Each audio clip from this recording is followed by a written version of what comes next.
Vamos falar do Felipe Luiz. Amigo, a maior porrada, desculpa o termo pouco educado, a maior porrada que eu já vi um treinador no futebol brasileiro dar num jogador, num comandado seu, num jogador do seu próprio elenco. Eu nunca vi nada igual. Não faltou com respeito, não faltou com educação, não atacou o caráter do Pedro, eu pelo menos não li dessa forma, não interpretei dessa forma, mas foi duríssimo na crítica profissional.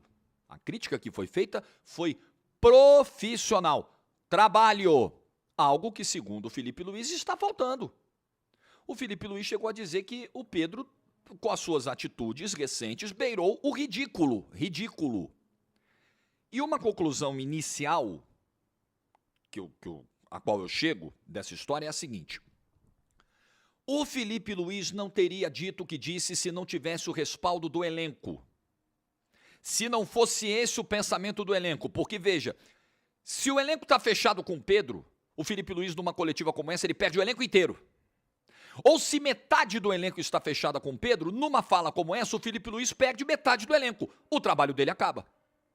Então, para usar os termos que usou, para usar a força que usou em cada palavra proferida na coletiva, o Felipe Luiz com certeza estava respaldado pelo que o grupo pensava.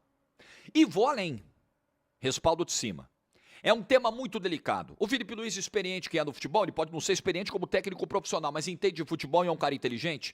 Óbvio que ele já sabia antes de ir para o Maracanã que esse seria o tema da coletiva pós-jogo. O Flamengo ganha de 4-0 ou perder de 4-0, o assunto principal seria Pedro.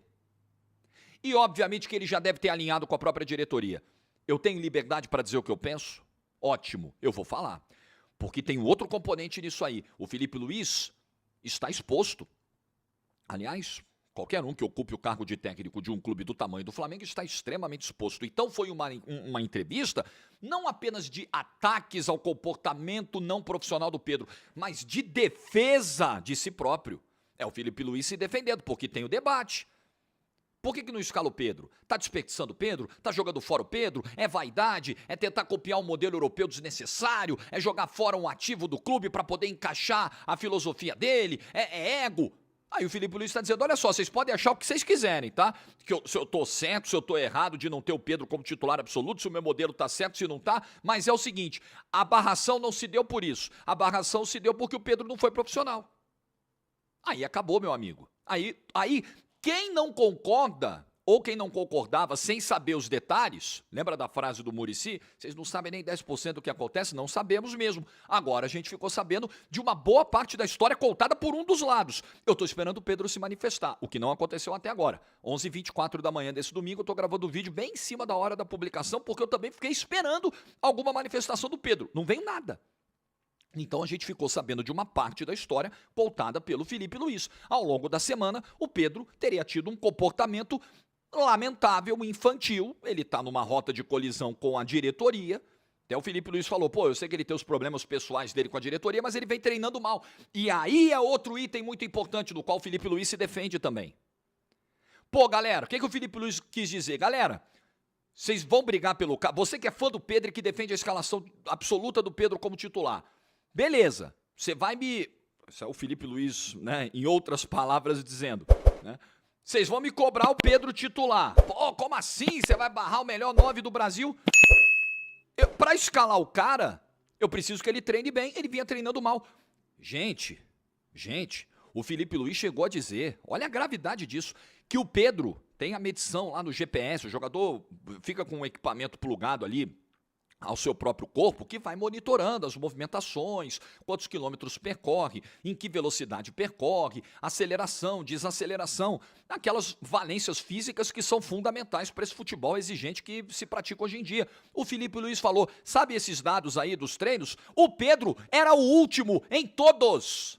Em todos. Bom, aí, nessas horas eu vou lembrar do que eu falei no vídeo de ontem, da minha análise de um mês atrás, quando eu destacava que era o momento do Pedro dar um segundo passo. Eu não tinha informação nenhuma interna. Eu via o campo e concluía, caramba, é um cara que voltou há 2 meses, já está em campo há 2 meses, tá tendo minutagem, em alguns jogos já foi até titular, e a movimentação ainda tá abaixo. Eu não sabia que ele estava treinando mal. Eu não tinha ideia. A gente não vê treino, a gente não fica sabendo notícias de treino. Eu não sabia.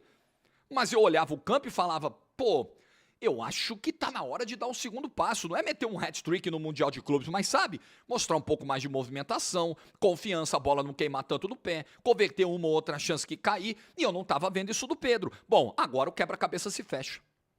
Agora eu entendo que, de fato, o Pedro precisava dar um segundo passo, e esse era o entendimento interno. O Pedro não via sequer treinando bem. E aí o Felipe Luiz falou, pô, esse cara é seleção brasileira. Esse cara fazia parte do último ciclo. Se não fosse a lesão, lá em Curitiba, ele seria titular com o Dorival Júnior numa data FIFA. Tem Copa do Mundo aí, esse cara tem totais condições. Mas fazer do jeito que ele tá fazendo, treinar do jeito que ele tá treinando, esquece, ele não vai pra Copa. Olha a dureza dessa fala do Felipe Luiz. Aí a gente começa a entender um pouco melhor e aquela visão nossa de junho não estava tão errada assim. Não estava tão errada assim. Tudo bem que uma lesão de LCA é uma lesão muito séria, mas 2 meses e agora 3, porque ele voltou no início de abril. Nós estamos falando de 3 meses. Um jogador da qualidade do Pedro e com toda a estrutura de recuperação que o Flamengo oferece para que ele se saia bem nesse processo, não pode demorar tanto. E a explicação talvez esteja na sua baixa intensidade dos treinamentos, segundo o que foi dito pelo próprio Felipe Luiz. Felipe Luiz falou, nós temos uma cultura de treino. Uma cultura de treino. Ele não respeitou essa cultura de treino. Uma atitude, que me parece, pelo que foi dito pelo Felipe Luiz, uma atitude indolente, de pouco interesse nos treinamentos. Eu ontem, sem essa coletiva do Felipe Luiz, pode voltar do vídeo de ontem, eu falei, olha galera, isso tá... Às vezes a gente acerta, às vezes a gente erra. Dessa vez, eu fiz uma leitura que acho que a coletiva do Felipe Luiz corroborou. Eu olhei ontem o cenário, antes da coletiva, falei, olha, com as informações que saíram na sexta-feira, eu acho que está caminhando para fim de ciclo. Eu acho que o ambiente está acabando. Não só entre o Pedro e o Felipe Luiz, entre o Pedro e o elenco. E aí o Felipe Luiz diz ontem, eu espero que ele se recapacite, repense, volte e peça desculpas. Será que o Pedro vai fazer isso? Será que o Pedro está disposto a fazer isso? Será? O Felipe Luiz falou, não quer falar comigo, tudo bem, não quer... Mas se ele voltar, treinar e for profissional, ele vai jogar comigo. Ele vai ser titular comigo. Depende dele. E pelo que a gente está vendo, o Pedro está muito chateado com o clube, com a promessa de renovação feita em janeiro, que até agora não aconteceu, com o vazamento do dirigente dizendo, se chegar a 15 milhões de euros a gente vende, o que eu acho um valor baixo. Por mais que o Pedro tenha a idade que tem e já tenha 2 lesões de LCA. 15 milhões de euros pela qualidade, eu acho um valor baixo. Mas enfim, eu entendo o Pedro estar chateado com isso. Mas sendo verdade tudo isso aqui que o Felipe Luiz trouxe à tona ontem, esse comportamento do Pedro depõe contra ele mesmo. O Pedro se desvaloriza com isso. Isso é uma coisa que eu aprendi ao longo da minha vida profissional, né? Chegou um momento em que a maturidade aparece. Você tem um problema com a tua chefia? Você tem um problema com a empresa? O negócio é o seguinte, você vai pegar o telefone, vai ligar para o teu chefe, para o teu gestor, para o teu diretor, né? Depende de como for o organograma na sua empresa, e você vai quebrar o pau. Mas vai quebrar o pau. Claro, sem ultrapassar os limites do respeito. Quebrar o pau profissionalmente. Eu acho que essa decisão é errada, eu acho que eu estou sendo desrespeitado, eu acho isso, eu acho aquilo. Você vai numa sala, você e ele, você vai lavar a roupa suja. No ar, na frente de todo mundo, no on. Aí, meu amigo, é paz e amor. Aí você vai fazer o teu melhor. Você vai fazer o teu melhor. Você não vai deixar aquilo contaminar.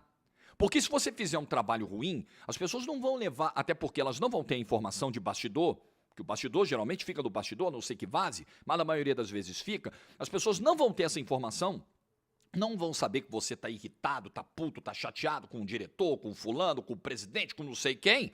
Elas vão só falar, fulano tá mal, hein? Fulano não é nem sombra do que já foi. Que porcaria, vende, bota outro no lugar. E você, tomou. Você não conseguiu mudar a situação interna, piorou teu ambiente interno e piorou a percepção externa. Não funcionou. Então, quebra o pau na sala, quebra o pau no telefone, quebra o pau no WhatsApp, manda um áudio de 10 minutos resmungando, mas vai fazer o seu da melhor forma. Chega lá, brilha, arrebenta, usa isso como motivação. É a melhor maneira, é a melhor resposta. Agora, quando você dá um sinal como esse, você comunica mal para o mercado. Opa, em caso de qualquer conflito, esse cara vai deixar de entregar. Ele vai ter um salário alto, mas ele pode simplesmente se recusar a treinar, entrar em campo, se condicionar fisicamente porque ele está chateado com alguma coisa. Eu não sei se eu quero trazer um profissional com esse perfil. Pronto. Você já cria, você já coloca em cima de você um péssimo rótulo. Péssimo, uma péssima imagem. Então, acho que o Pedro tem que ter muito cuidado. Vou repetir uma frase dita no vídeo de ontem, para não sair como o vilão dessa história. Eu acho que é uma história que não tem vencedores.